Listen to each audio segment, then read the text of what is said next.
a need for being more action-based and not just going to, the change, like one of us mentioned, like going to protests and reposting things versus really giving yourself action items of these are the things that I'm going to commit myself to do, whether it's just for economic disparity or standing up for what it is you believe in. So it's kind of leaving space to, we spoke about also like meeting people where they're at, but also in tandem, you're also like in full pursuit now. I think everybody's kind of like, as tired as we are, we're all kind of like armored up and saying we need to continue on, whether people are conservative or not with your program. We're still developing what our program is. So that was the highlight of our group. We had a great time. Beautiful. I like, that's the armored up group. That's very good. Okay, Shaw. Hi guys. So yeah, we had a great group as well, a mix of different cultures. And we started off by saying that, in this time due to COVID and everything, a lot of things have come into light. And some people understand that there are certain things that they can't let go of anymore. And even when you disagree with people, at times you have to cut them off because it's not good for your own sanity, and you want to uphold your strict values. And this is something that one of the group members shared with us. And they also said that it's very tough to communicate with people from different cultures and different generations, even in our own family sometimes, our elders. So there are certain gaps, certain things that we have to work on. And our second member said that being Mexican American and from a Spanish background, they realized, when they were younger, they said that there were times they used to sit in the back of the classroom. They were in an all, white school, and they used to sit in the back. And that's something I didn't know. I had no idea about this, but this has happened at times. And then they realized that, they had to assimilate themselves into the larger culture. And even with COVID, you have to decide who do you want to deal with, in your family, in your friend circle. And there's also assumption with minorities that just because we put our families first, that we're more susceptible to getting COVID, or like there's COVID in their communities. So people realize that, and it's also comes down to some people, they want to cut people out if these people are pushing their values onto them instead of respecting their values, and that's a big part of it, and that's understandable. And then we had a scientist in our group who suggested, we looked at it in the big picture, and they suggested this whole thing has been individualism versus community, where something as simple as putting on a mask, individuals, they don't want to do it. Instead of thinking that, hey, let's do something to help others, there's a me first mentality. And it needs to change from being an individual to more of a community mentality, because now we're being faced with external issues, and this is a time to come together. Whether it's, there's so many different things, whether it's white versus black, whether it's, China versus America, all these things will be put aside, and we all need to come together. And what happens is people aren't even sure anymore if they know each other. We're going through such difficult conflicts. And, to end everything, I truly, there's so many things. There's a truth. We don't know what's true or false anymore. There's false information, even given to us by our politicians, right? Our leaders. And there's also crowds of fanatics out there. And it's disturbing to us to see this. So I think, lastly, it's important that we share our different values with one another. Obviously, we're all having a tough time trying to meet in the middle right now. But the important thing right now is that at least we're having these conversations. And it's okay to cut people off. It's okay to continue to have these conversations if you're able to. And it's tough because, we recently just went through this a couple of months ago, and we're still feeling so passionate about it. But I think we have to talk about our values if we are able to, and hopefully there comes a time where we can put our emotions to the side and we can all come together. And I think that's when change is going to happen. And hopefully we can bridge the gap when we are all ready. Thank you. Great. Thank you very much. Jan?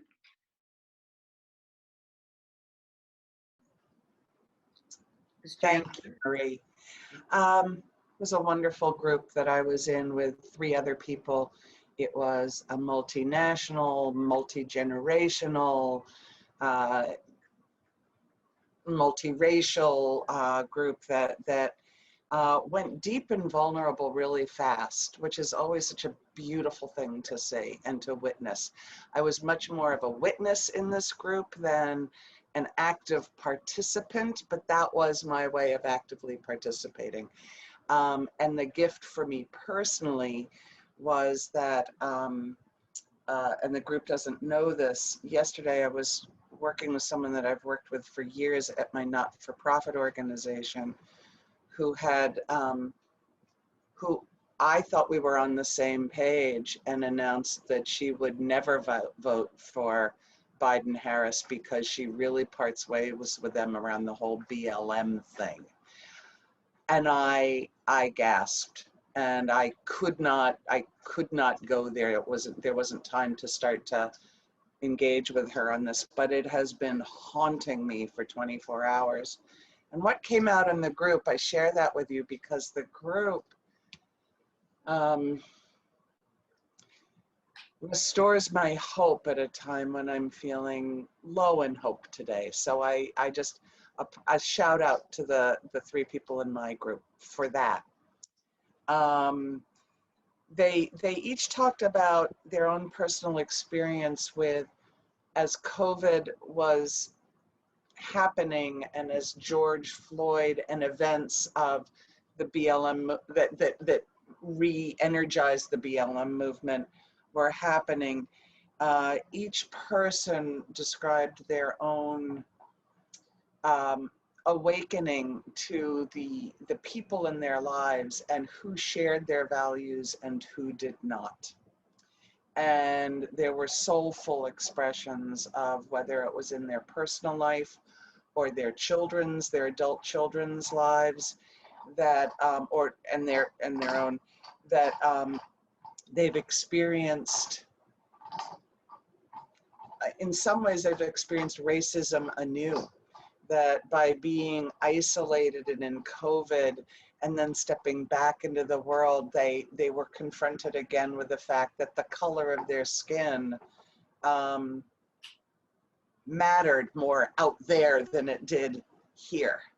And the pain of these times, and one person spoke very much about the importance of their life as in protest, and another person spoke as someone who was active in the civil rights movement and who leads social dialogue, anti-racist dialogues in formal groups, and spoke about feeling disheartened that we were back at it again, and also spoke of growth. One person had a really great analogy. I use another bodily analogy, but I loved hers. I feel like sharing it because it's pretty vivid, so brace yourself. But one person in the group said they feel like, you know how when you feel like you're gonna vomit and you're trying to hold it in and then you just can't anymore. And she feels that there's, as a society, we're purging, this is coming out. That led to a discussion of people feel that the role of the presidency and the government has been defiled. That leadership, there's a hope that leadership will come out of the protests, and the agitators was a word that was used, and that future leadership will be there.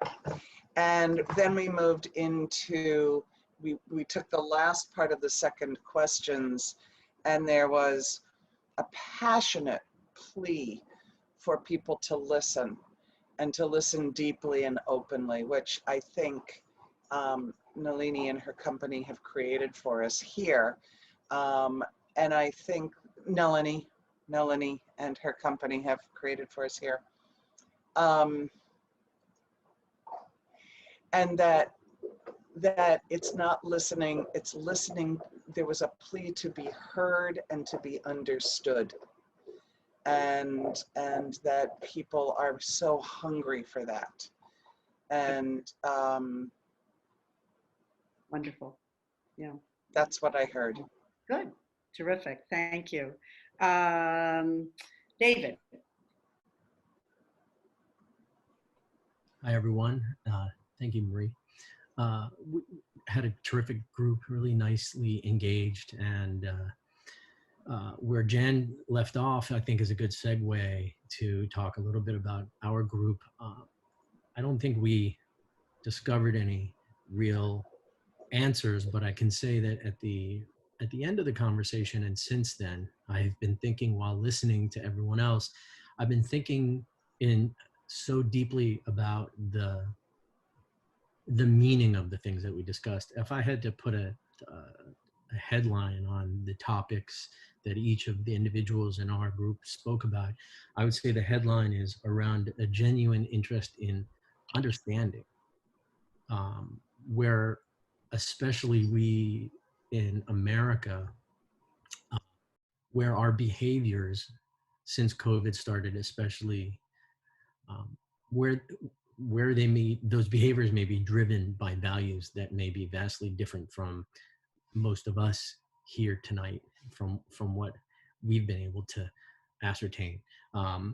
Each person was able to share, just trying to understand. There's one person who's from Canada and here in the United States in New York City experiencing people who refuse to wear masks, people who just outwardly refuse to comply with safety rules.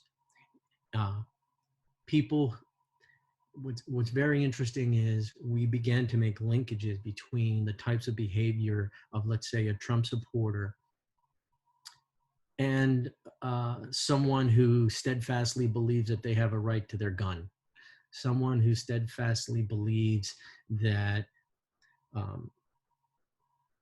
they have a right to what's theirs. And from there, we kind of explored the values that might be driving that type of belief or behavior.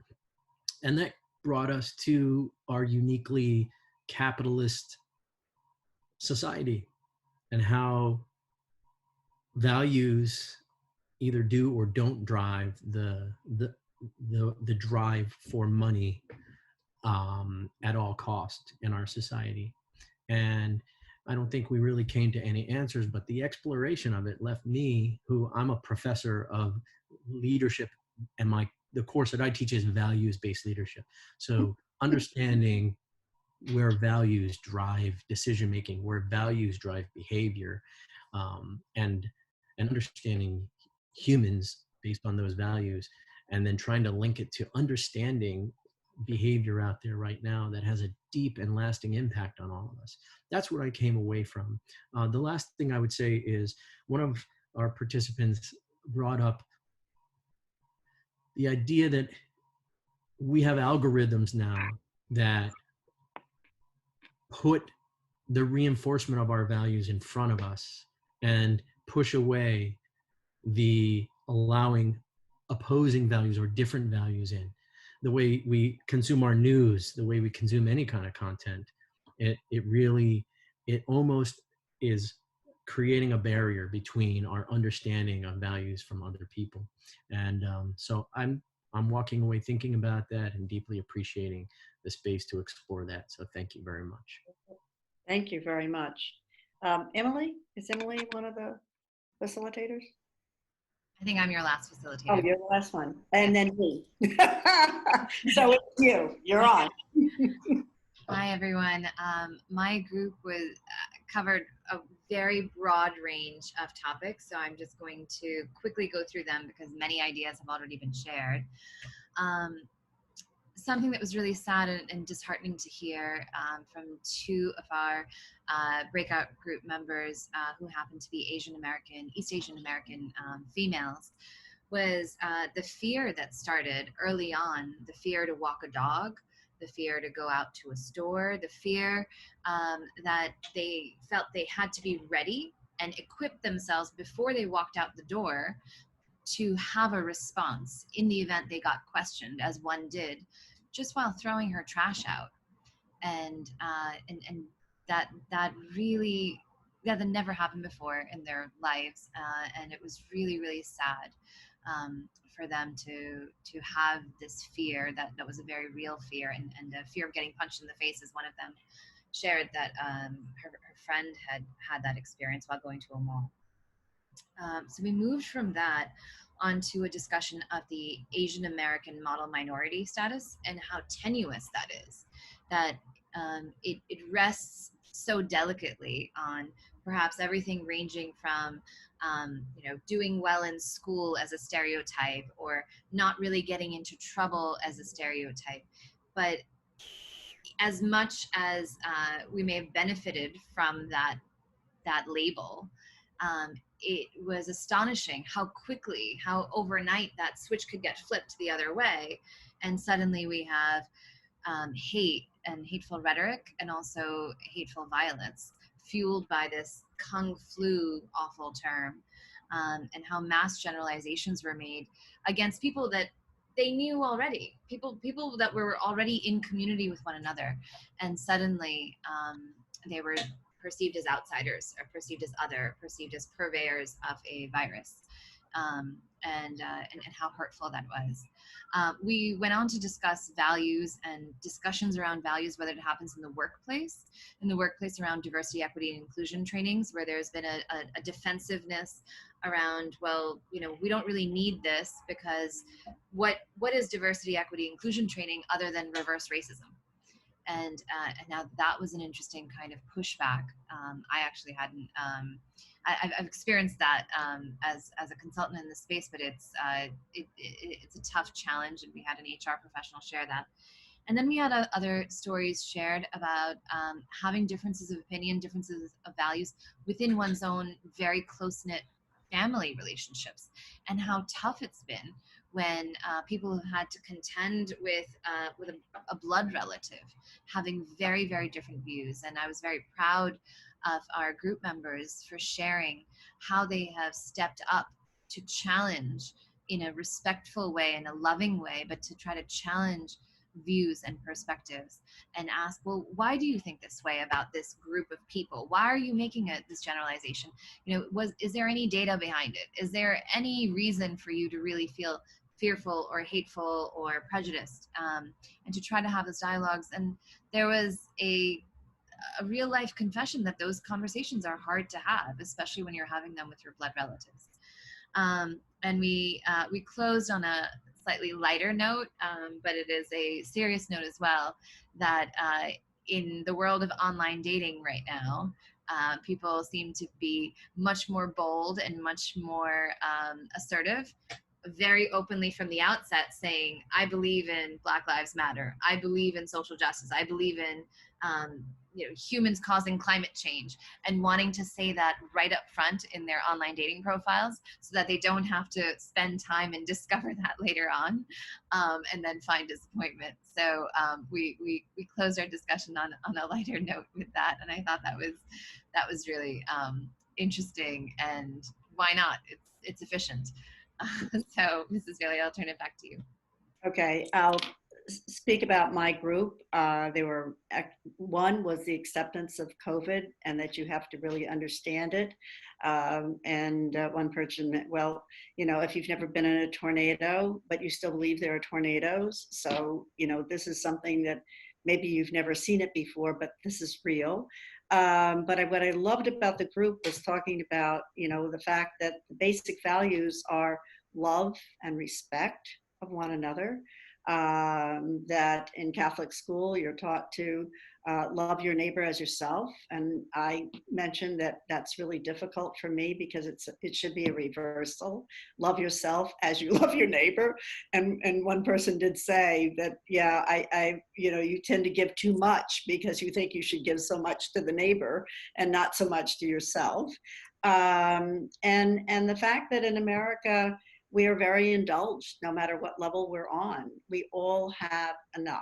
I mean, everybody really has enough. And there's clean water, there's hand sanitizer, there's masks, there's enough that we can protect ourselves and others. And that we should be very happy to do that. But there's a lot of fear about what will happen and about life in general. That was mentioned several times, that people are afraid of the unknown and they don't know how to cope with it and what to do with it. So I appreciate everybody in the group. And then Mala said, you know, everybody should be required to go to several different countries and see how other people live.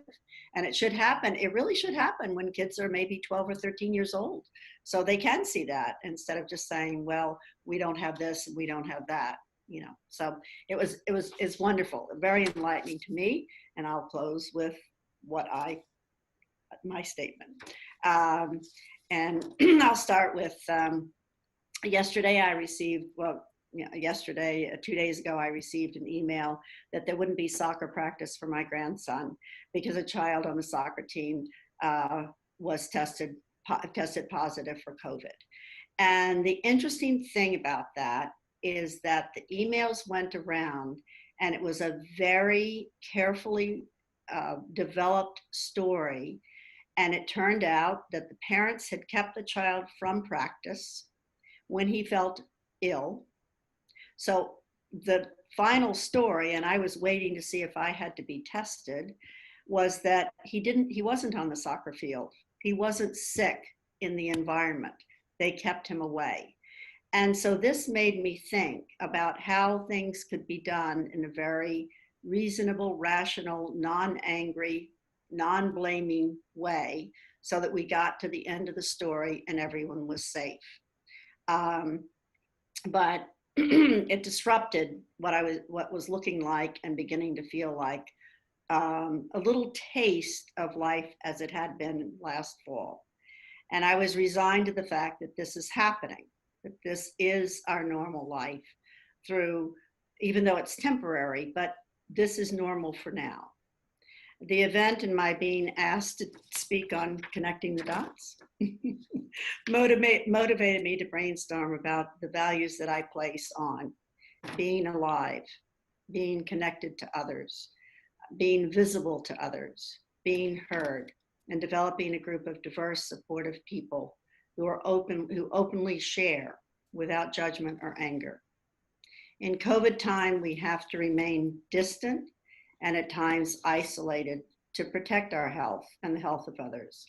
Accepting the reality of quarantining, forced isolation for personal health and the health of others is just extremely difficult. It doesn't feel right, but feelings are not facts of science and health. In America, where personal freedom was won when we won the American Revolution, we take personal freedom very personally. But who does not want to be free and experience life as it was this time last year? I forced myself to accept the fact that this is life in COVID. Quarantining, isolating, wearing a mask over the mouth and nose, even if it's hot and some people cannot hear me when I talk. Social distancing, respect for the well-being of the health of myself and others. It's difficult to accept, and it's difficult for others to accept. I mean, I had a little bit of a battle with my grandson. I'm not going into the store because I'm not going to wear the mask. And I said, no, we're going to go into the store, you're going to wear the mask. And actually, some children have begun to say to people, you need to have your mask on. You need to protect my grandmother. That's what young children are seeing.